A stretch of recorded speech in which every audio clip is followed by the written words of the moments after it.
বৃন্দাবন যাত্রা। নমস্কার, আবার চলে এসেছি শ্রী শ্রী মা শারদামণি মহাসমাধির অমৃত পর কথা নিয়ে। বৃন্দাবন শ্রী শ্রী মা যাত্রা। আমার ভিডিও ঠাকুরের ভালো লাগলে দর্শন অবশ্যই পেয়েছিলেন, লাইক কমেন্ট করবেন। কিন্তু আর যারা তার সাবস্ক্রাইব করেন তিনি ছিলেন শোকস্তব্ধ। জীবন কাটাতে আর ভালো লাগছে না, অথচ অনেক কাজ বাকি আছে। ঠাকুর জীবদ্ধার কাজের সূত্রপাত করে গিয়েছিলেন। যাবার আগে মন্তব্য করেছিলেন, অনেক কাজ তোমার জন্য রইল, তুমি নিজের হাতে আমার অসমাপ্ত কাজ শেষ করবে।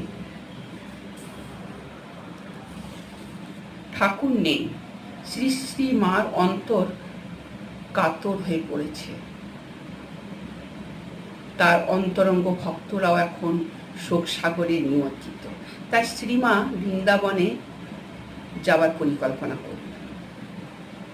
বৃন্দাবনে গেলেন, সাথে গেছিলেন অভিদানন্দ, অদ্ভুতানন্দ, লক্ষ্মী দেবী, যোগানন্দ আর গোলাপের মা নিকুঞ্জ দেবীও সাথে ছিলেন।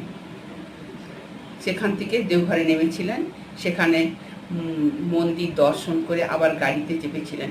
সেখানেও মা কিন্তু ঠাকুরের দর্শন পেয়েছিলেন।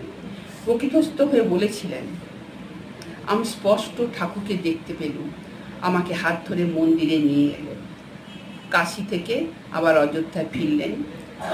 যাবার সময় মা হাত জানালার পাশে রেখেছিলেন।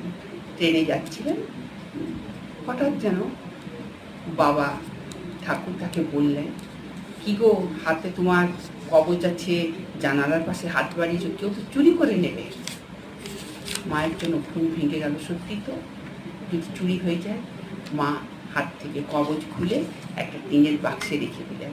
তারপর থেকে কিন্তু মা আর কোনোদিন সেই কবচ হাতে পড়েনি। ধন্যবাদ।